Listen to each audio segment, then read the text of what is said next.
If you've been following me on this channel or over on Instagram, you know that I'm just finishing up a gigantic project of completely renovating my garage gym. I tore everything out of the garage, rebuilt it from the ground up, from the floor to the walls to the gear, and it's still a work in progress, but I'm getting close to the end. And out of all the stuff that I've done, the one thing that I get the most questions on is this barbell wall. So today I'm going to do part one of 2 videos and show you just how I built it so that if you want one in your gym, you can do the same thing.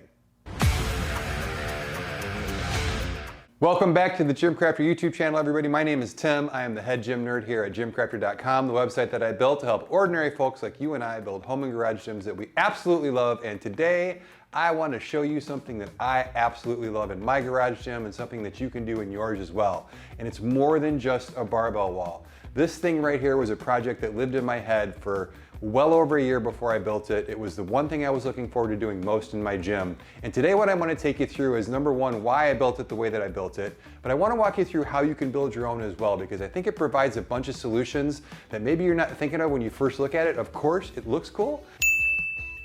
It stores a lot of barbells, but there's a lot of other purposes for this particular wall. So I think if I take you on a walk through how I built it, why I built it, that it might help you really make your gym a better place too. And that's the entire reason that I built GymCrafter. As usual, if you like the video, hit that like button, subscribe to the channel so you see what I've got coming up, and make sure you hit that notification bell because I've got another video in this series that will actually go over the bars on the wall. We're not going to talk about the bars themselves, but if you're interested in what these are, why they're up here, why I have so many barbells, and maybe some that you might want to add to your gym, you're going to want to see that next video. So make sure you hit that bell so you know when that video comes out. And as always, anything I talk about, I'll link down below. Those are affiliate links usually, so they do help out the channel. So if you see something that you like to build your own barbell wall and you use one of those links, it helps me out. It doesn't cost you an extra penny.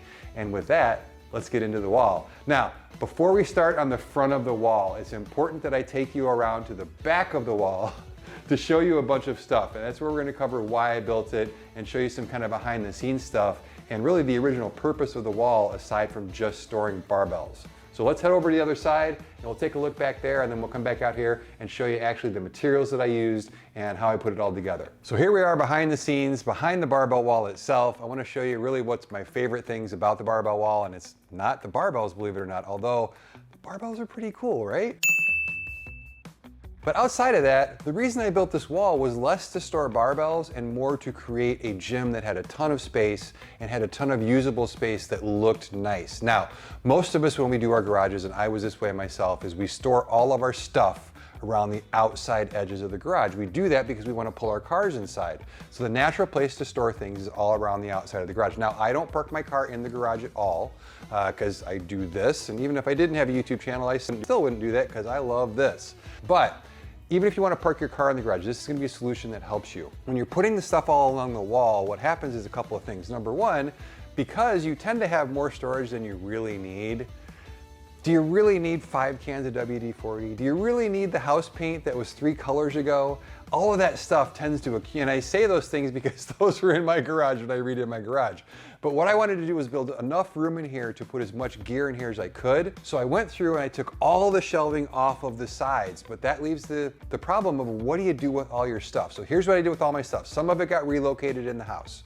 Some of it got just thrown out. And one of the things that I like to do is once a year I go through my house and I use what's called the 1-year rule. My rule is if I haven't touched it or used it in a year, I've got to have a really, really, really good reason to keep it. Otherwise it gets sold or thrown out. And when I applied that to my garage, I was shocked at how much stuff I was storing in my garage that I hadn't used in years, that had just been stuck on a shelf to sit there. So what I did was I got rid of everything that was unnecessary. I relocated anything that could be relocated. I took all of my paint cans, for example, and put them like under, I've got a crawl space under my stairway. I put some stuff up in my attic.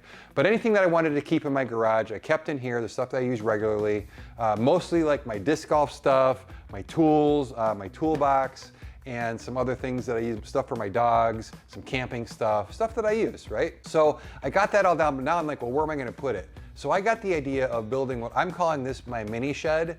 And I thought, well, what if I took just a small area of my garage, I blocked it off, and I just stored everything in there. There's no reason to have everything stored along the outside walls. So what I did was I had shelves all along the outside edges of my garage, and I got rid of most of them. I actually sold them really quickly on Facebook Marketplace. If you ask a reasonable price, those go really fast. And I kept 3 of them. I kept 1, 2, and 3. And what I did was I created an L so that I've got a little blocked off section. Now, I live in a townhouse, so normally something that's over here that you're not seeing right now, I'm required because of homeowners associations, those are just lovely, aren't they? To keep my garbage cans in here. So my garbage cans typically live right here. I've got a video coming up for those of you in the same situation on how to keep those things from smelling up your garage, because I've got clients in here and I don't want them to smell my garbage cans. But this has enough room for that. It's got my toolbox in here. It's got enough room for me to come back here and work on something if I need to work on a project or something like that.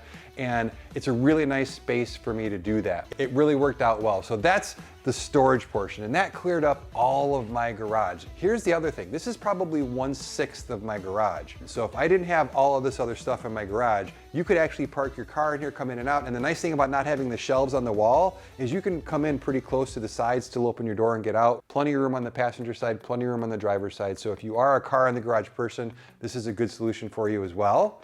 For me, not being a car in the garage person, what that allows me to do is that other side is perfect for a full rack or a half rack against that wall. Gives me plenty of room to store weights on the wall, some room over here to put another piece of equipment, even if I didn't use the side of my garage for that.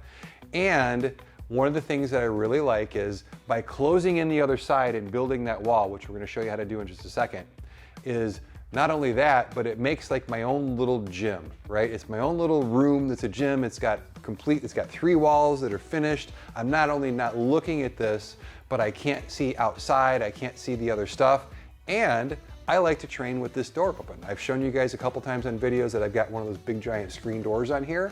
Well, in the summertime when I train with the door open, I can be over here training and my neighbors can walk up and down, and while they hear my obnoxiously loud music, they don't necessarily get to look in and see me training, which is what I like. For those of you who don't like the world watching you work out and you want to work out with your garage door open, this is a really good solution. So not only did it give me a nice area to keep everything, everything's neatly organized, I've got all my stuff in here. It gave me a place to put my receiver as well, which drives the stereo, but it really made the rest of the gym look like a gym. And I love that. It worked out great for my gym, and hopefully it'll work out great for at least a few of you guys. Now, with that said, with this explained, let's go back to the other side and I'll show you how I built this thing. So now that you know why I built the wall and the purposes that it serves in my garage gym, let's get into the nitty-gritty of actually building the wall itself. Now, everything that I bought for this, I bought at Menards, which is a local hardware chain, or regional, I guess you'd call it.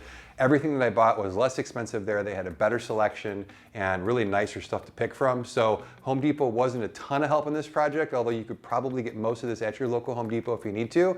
But nothing up here is fancy, nothing up here is super expensive. I built this whole wall for just a few $100s and a weekend's worth of work. So where I started was, as you've seen those shelves on the back, those shelves are 48 inches wide by about 72 inches tall. So what I did was these are made of a couple pieces of wood glued together. So I took and bought 2 pieces of oriented strand board. Now, oriented strand board is a very inexpensive material, which is why I went with it.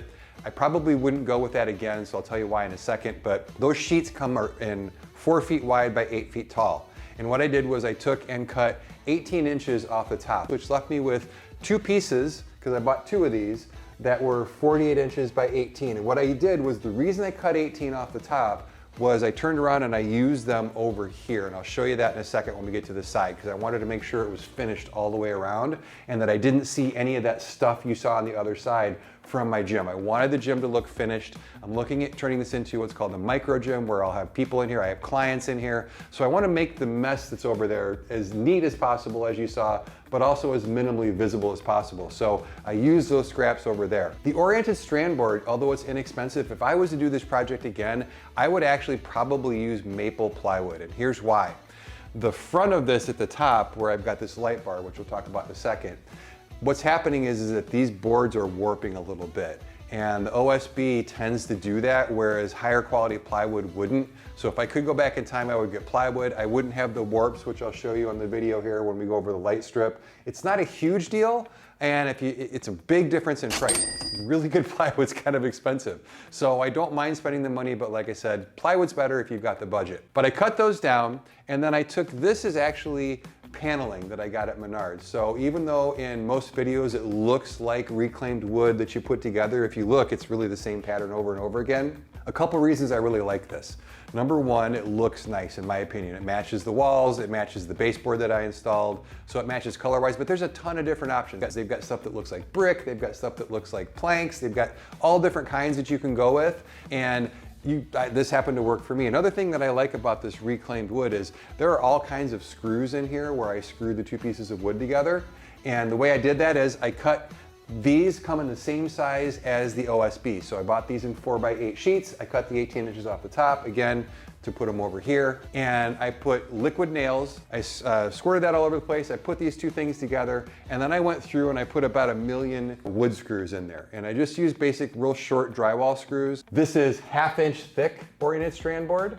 So that plus the 1/4 inch here makes it the total of 3/4 inches. So I used 1/2 inch wood screws and I just screwed those in the top. You can't even tell that they're there. They look like part of the pattern of the reclaimed wood, came out real nice. And I probably used 4 times as many as I needed to, but I wanted to make sure that the two pieces of wood bonded together and that nothing warped off or anything like that. So that's how I connected these two together. Now on the edges here that are gray, what you'll find when you buy this wood is that the edges are typically painted a color. Mine were painted bright blue. That coloring lets the lumberyard know what size panels they are. So you're gonna have some either bare wood on the side or some blue. I took some gray paint and just painted the sides to make it finished looking. It looks a lot nicer that way. Now I didn't do it in here, and I'll actually show you. You can see the blue is still in this seam in the middle, but that was one of the ways that I made this nice and finished looking. So now I've got my 2 panels that are the OSB and the paneling glued together. And then what I did was I came in and you can see this hardware here. So what I did was I took these are 3/8 inch bolts. I got washers for both sides, and then I got nylon lock nuts for the back. And what I did was I just put this up and I put a bumper plate of all things underneath, a couple bumper plates to get it up to the right height because I wanted some room underneath so that the lighting that I installed shows underneath the wall itself. And then put them in place, took some clamps, clamped it down, and then I just drilled through right where the holes in the shelving are, and I bolted these directly to the metal frame of the shelves behind. So that's what I did with the bolts. I used 6 bolts per panel. So I used 3 on a side. This is not going anywhere. It's not coming off the shelf. It's not moving, and it's very, very stable. And I did that on both of them. Because the shelves don't butt immediately up to each other, there's a little bit of a seam in the middle here, a little bit of a gap. I don't mind it at all. I'm sure somebody smarter than I could figure out how to get them butted up together so that they're exactly right. It looks like they're bolted on anyway, so I didn't really care too much, and the light bar ties it all together. But that's how I got the wood. I built these exactly the same. These are 3 little sections. I just took the scrap pieces, and because they're already 18 inches in the one direction and already 24 inches this way, I just cut them to size and made more panels for the side over here to cover the side in. So all of these panels are made and attached in exactly the same way. The next thing I did was I put the barbell gun rack up here, and this is actually the 3rd barbell gun rack that I tried. I wanted to go cheap, so I started on Amazon, as we all do, right? And I bought 2 3-position gun racks that I was just gonna put one over the other. And what I realized really quickly was that I needed more room than that. Because of the size of the wall, I wanted to fill the whole wall with the barbells all the way down to where my open trap bar sits down below. But I wanted to be able to put as many bars on this wall as possible because I'm also, as I talked about on the other side, I want to limit the amount of stuff in my garage gym. So I'm limiting myself to only the bars that fit on this wall. Most normal human beings who aren't big dorks like me aren't gonna have this many bars. So I decided to go with a longer barbell gun rack. It's a very long explanation for that. And I went on Amazon and I bought a very long barbell gun rack. And what happened was, unfortunately, it was less expensive, but it didn't have UHMW on this top portion here. It just had it on the bottom. So when you rack your barbells in here, this metal was gonna hit the bars. I mean, I guess you could have been super, super careful, but it's much better to have the whole part of this protected by UHMW. So I sent that one back, and I ordered a different one that looked like it had UHMW everywhere. Well, that one was 14 gauge steel, and probably less than 14 gauge steel. And you could tell just by holding it, like it would flex and bend, and I just didn't feel comfortable. I'm building a nice wall. So probably the most expensive thing up here, aside from the bars, is the barbell gun rack. This is a Rep Fitness barbell gun rack. I love it. It was a little more expensive than I wanted to, but it's 11 gauge steel. It's super heavy duty. It weighs a ton, but it's UHMW all the way around. It's screwed together nicely, as is everything that Rep makes. It's really high quality. And I figured, hey, this is something that you buy once. It's gonna get a ton of use. I just wanted something nice. So that's what the gun rack itself is. It holds 8 bars and it's just perfect for what I need. And when I butted it up to the top here, just under the light bar, the bottom of it is in the perfect spot for me to be able to put my multi-grip bar on the bottom hooks, fit the open trap bar underneath it, and everything fits beautifully. It looks great, and I'm really, really, really happy with it. Now, for the finishing touches, I've got lights in a couple different places on this wall. Now, number one, there's some lighting underneath where it kind of spills out. It's the same color as the lighting up on top. And that was actually part of a baseboard lighting project that I did. I bought like 75 feet of, they call it LED neon. If you'll notice how this is a nice even glow across here, it's the same thing underneath. I would recommend that you spend a little bit more if you're doing lighting for your garage gym, doing what's called LED neon. And basically what it is, the little neon lights are so close together, you don't see the little dots. Like I see a lot of teenage kids, they build their gaming room and it looks really cool, but it's those little dots everywhere. And it looks like kind of small Christmas lights. And I wanted something that was a little bit smoother and a little bit more even flowing as far as the light goes. So the light that I have around the baseboard runs across the entire gym. And I'll probably do a video on the baseboard project as well now that the gym is mostly done, so that if you guys want to add that type of a lighting. But the whole point of my baseboards is, instead of just sticking lights where I could see them, the light is tucked up behind the baseboards and it just kind of flows out onto the ground. So I left a gap underneath these panels so that the light underneath here also kind of flows out. Well, when I was done with the wall and I didn't have this light bar up here, it just looked unfinished. There was something, if you've ever made stuff before or built stuff, sometimes you look at it and you go, you know, it's missing this like one little detail. It just needs something to tie it all together.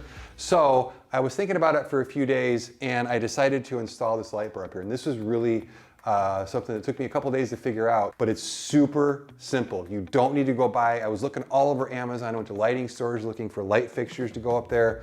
This didn't cost me much at all. So I went back to Menards, and this is actually a piece of angled aluminum. The cool thing is that it's 8 feet long. You can buy them 8 feet, so I didn't need to cut it or anything. It's exactly the width of these two panels next to each other. Works out perfect. I bought a can of Rust-Oleum spray paint in kind of a semi-gloss, but more of a matte finish gray color that matches the gray on the side of the shelves, matches the baseboard. And all I did was I laid it down on a tarp outside and I just spray painted. I put probably 3 coats on here. And then what I did was I drilled some holes in the top so that I could just screw it into the top of these. And you'll see on the video where I show, I just took wood screws and just drilled it right through. Now, as far as the light goes, at Menards, they had these display in the lighting department. This is a 6-foot section, 6 or 7 foot section of the exact same type of lighting I have on my baseboards.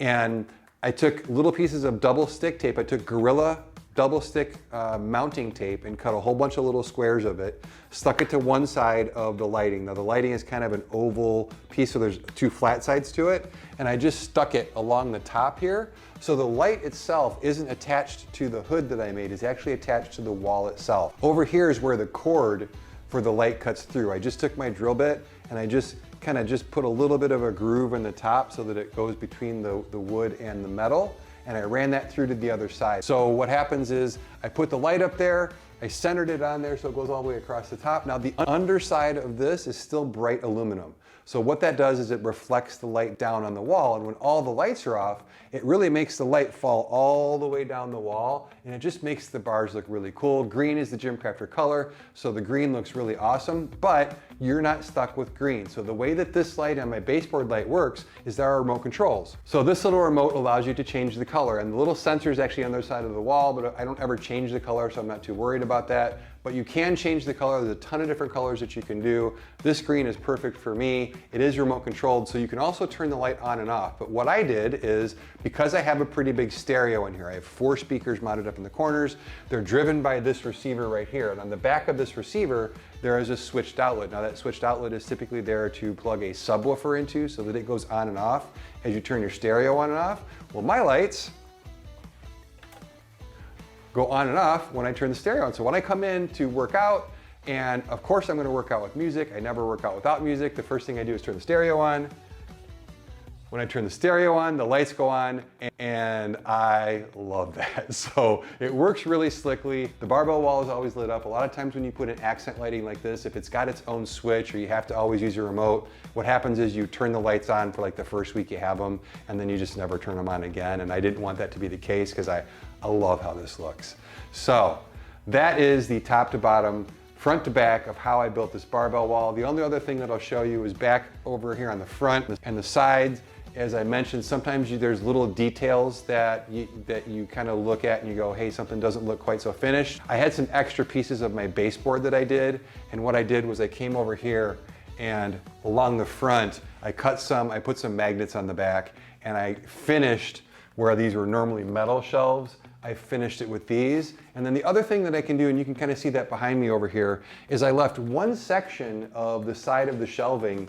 The measurements worked out perfectly, but I left a section, so there's some open bays over there. I finished each of the fronts with a piece of baseboard like this. Same thing with the magnets, so they come off if I need to.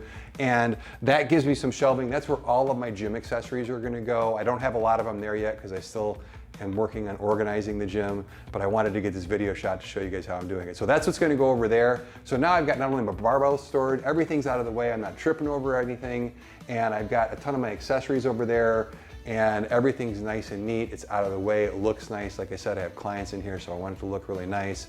And I don't necessarily want what a lot of folks do, which is an accessory wall, which is hanging all the accessories all over the wall. I've got other plans for the wall in here. So those little cubbies back there give me a lot of room to put stuff. So there you go. That's the barbell wall. That's the functions it serves. That's why I like it. That's why I built it. This is the thing that lived in my head for over a year. Let me know what you guys think. What would you change? What would you do differently? If you have questions on how I built it, if I didn't cover materials or craftsmanship enough for you, let me know. I'm happy to help you out. Like I said, this thing lived in my head for a long time, so I'd be happy to help any of you guys put something in your gym that does the same thing. And next video, we're gonna talk about which bars are on here, what I like about them, why they're here, and why I picked these particular bars. There's 9 bars up here, why I picked these particular 9 bars to live on my brand new barbell wall. And that's it for now. So I appreciate you guys hanging in until now. If you haven't hit the like button, make sure you hit that like button. Make sure you subscribe to the channel so that you see the next video I put out. And until the next one, I'm Tim with GymCrafter.